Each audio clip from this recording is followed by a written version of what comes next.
سلامونه دوستانو، تاسو 18 پلس اورئ او نن د جنسي یا تناسلي آلې د کوچنیوالي په اړه بحث او خبرې لرو. د 18 پلس د لومړیو خپرونو او لومړي فصل په خپرونو کې د ډیریو هیوادوالو په ځانګړي ډول ځوانانو په ځانګړي ډول د هغو ځوانانو چې ودونه نه وکړي له عجیبو پوښتنو سره مخامخ سوم او یوه لویه پوښتنه او یوه ډیره پوښتنه او پراخه پوښتنه چې ډیریو ځوانانو کړې وه هغه دا وه چې د جنسي غړي د لنډوالي په اړوند دوی اندېښنه وه او دوی داسې احساس کوه چې ګڼې جنسي غړی لنډ ډیری نارینه خپل جنسي غړی کوچنی ګڼي. له همدې امله په جنسي اړیکو کې له ستونزو سره او له ځینو ذهني ناوړو ذهني ربړو سره مخامخ کیږي او په ټوله کې له جنسي ستونزو سره مرضو سره مخامخ کیږي. د جنسي غړي د کوچنیوالي ویرې له ډیریو ځوانانو نه د واده او جنسي اړیکو زړه او جرأت عطا اخیسته ده. ډیری ځوانان داسې فکر کوي چې هغه معیار او هغه په اصطلاح اصل چې موږ باید د جنسي اړیکو په خاطر ولرو یا ووسو متاسفانه هغه معیار په موږ کې نسته او زموږ جنسي غړی یا آلت ډیر وړ یا ډیر کوچنی د نظر د خلکو جنسي آلت او غړي ته. او د دې مسلې یو لوی لامل هم د بربنډو فلمونو لیدل دي چې معمولا ځوانانو ته دا احساس ورکړی چې ګڼې د دوی جنسي غړی کوچنی یا لنډ یا وړکی ده او وروسته به په دې اړوند بیا بحث ولرو. اما د جنسي غړي په اړوند باید دا هم یادونه وکړم چې نظرونه یوه غاړه نه دي،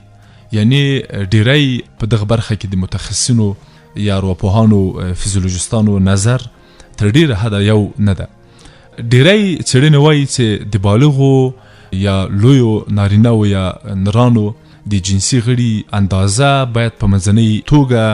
له 12.9 نه یا 12.9 نه تر 15 سانتي مترو پورې او که دغه حالت او البته د نوز په حالت کې یا د درېدو یا د ولاړېدو یا د نیغېدو په حالت کې که احیانا د یوه نارینه یا د یوه هلک جنسي غړی 12.9 تر 15 پورې دا د یو بالغ د یو سالم او د یو عادي انسان جنسي غړی یا آلت. او باید یادونه وکړم چې په نړۍ کې د 95 سلنه نرانو یا نارینهو د جنسي غړي اوږدوالی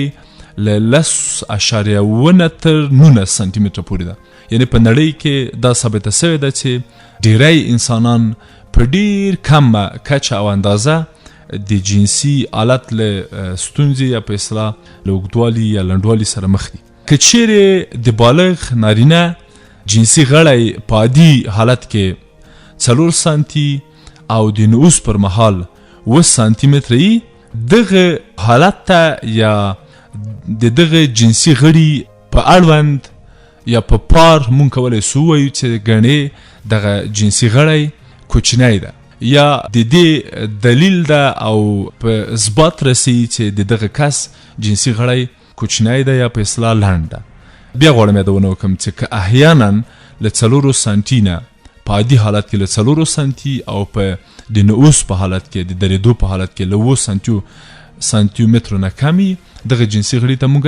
لنډ جنسي غړی وایي. اما د لنډ جنسي غړي په اړوند هم بحث لرو دوستان چې ایله کوم دوستان بحث را سره تعقیب کوي او تر پایه واوري. ډېری دوستان له بده مرغه باید ووایم چې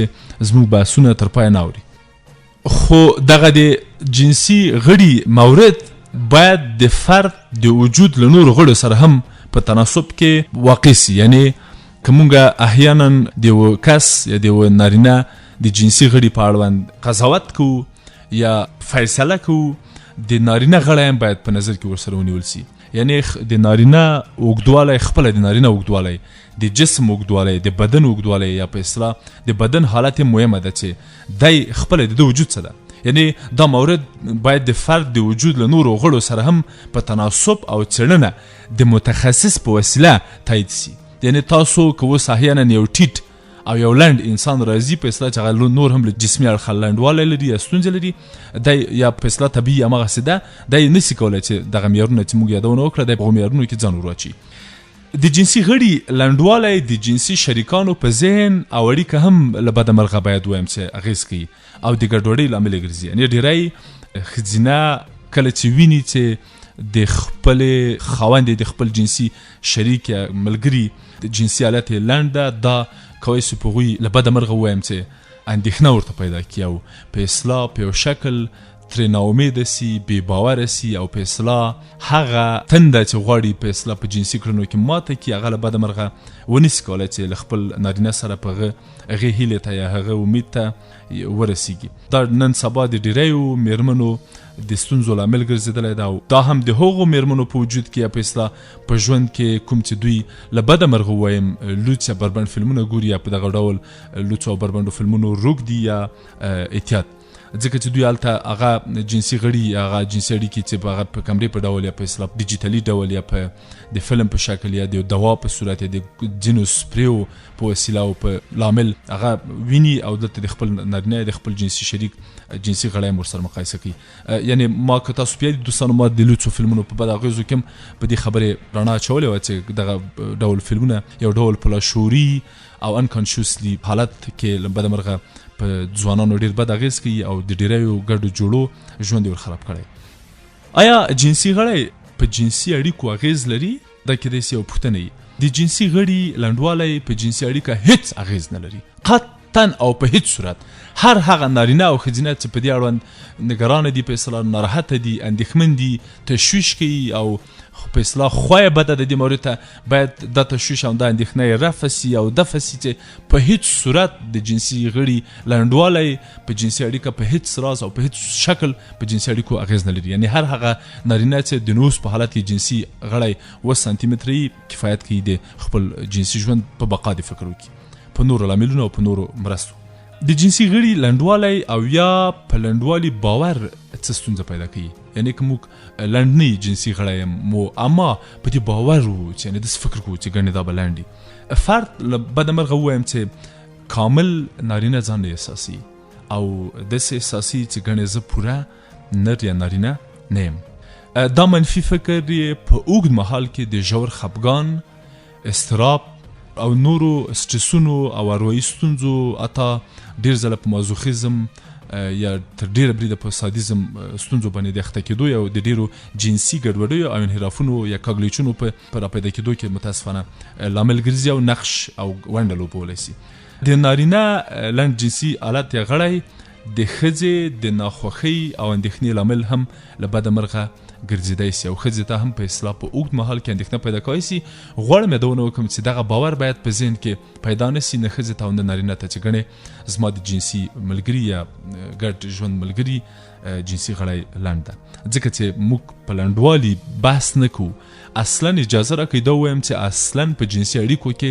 جنسي غړی نقش نه لري. ټول هر هغه حرکتونه او کړنې او موارد چې د انسان په جنسي ژوند کې اغېز لري، نقش لري، هغه د مغز او ذهن ده، نه د جنسي غړی. جنسي غړی اړیکه نه نیسي، مغز او ذهن جنسي اړیکه نیسي او په جنسي اړیکه کې د خوند او د ښه کېدو او په اصطلاح سالم کېدو په برید ونډه لري. له بده مرغه باید ووایم چې دغه باور او په دې باور ژوند کول چې ګڼې زموږ د ګډ ژوند د ملګري جنسي غړی لنډ ده او یا ستونزمن ده، دا له نورو سره د پرتله کونې یا په اصطلاح پرتله کولو لامل هم ګرځي او متاسفانه باید ووایم چې دغه پرتلې هم معمولا ناکامې هڅې دي. یعنی موږ نسو کولی په دغو فکرونو او باورونو یوه خاصه او ښه نتیجه مرتب کو. یعنی موږ نسو کولی چې ووایو چې ګڼې دغه کړنې او دغه باور کیدای سي له موږ سره مرسته یا کومک وکړي. په هیڅ صورت او په هیڅ شکل موږ سره مرسته نشي کولی او زه هیله کوم چې دغسې کړنو او حالتونو او مواردونه موږ هر څومره زر چې امکان لري لاس په سر سو. آیا د جنسي غړي اوږدوالی او ژر انزالېدنه له یو بل سره رابطه لري؟ باید یادونه وکړم چې د جنسي غړي لنډوالی په لاشعوري ډول کس ته دا حس ورکوي چې ته پیاوړی، پلونډه، موفقه، سالمه، په ټوله معنا واقعي نارینه یا جنسي شریک نه. او دغه حس یا د باور د دې لامل ګرځي چې دی هم د نوس په ستونزه اخته سي او هم د انزال. یعنی هر هغه نارینه چې دغه ډول ستونزه لري، په دغه ستونزه اخته ده، باید دا مورد هر څومره زر چې کوی سي له خپله ذهن نه لرې او ایسته کړي. آیا د جنسي غړي لنډوالی په بې اولادۍ باندې هم اغېز کوي. که چیرې د نووس پر مهال جنسي غړی له 7 سانتي مترو څخه لنډ وي د کوچني جنسي غړي په نامه یادیږي او دغه غړی بیا د بې اولادۍ احتمال ډیروي، یعنی کیدای شي ښځینه کم حمل واخلي او ښایي میرمنه امیدواره نشي. پرته له دې به د نه امیدوارۍ کېدو خطر ستونونه نه لري. یعنی که احیانا په 7 سانتي متره یا لږ نه لږ ډېري یا خپله 7 سانتي متره دا په هیڅ صورت او په هیڅ شکل په امیدوارۍ باندې اغېز نه کوي او دې ته موږ نارمل او عادي جنسي غړی وایو او په دغه جنسي غړي یا که موږ زموږ ګډ ژوند ملګری په دغسې یو جنسي غړی ولري موږ کولی سو امیدواره اوسو د امیدوارۍ په ورته نورو مسایلو باندې په هیڅ صورت او په هیڅ شکل هیڅ ډول اغېزه نه کوي. مننه.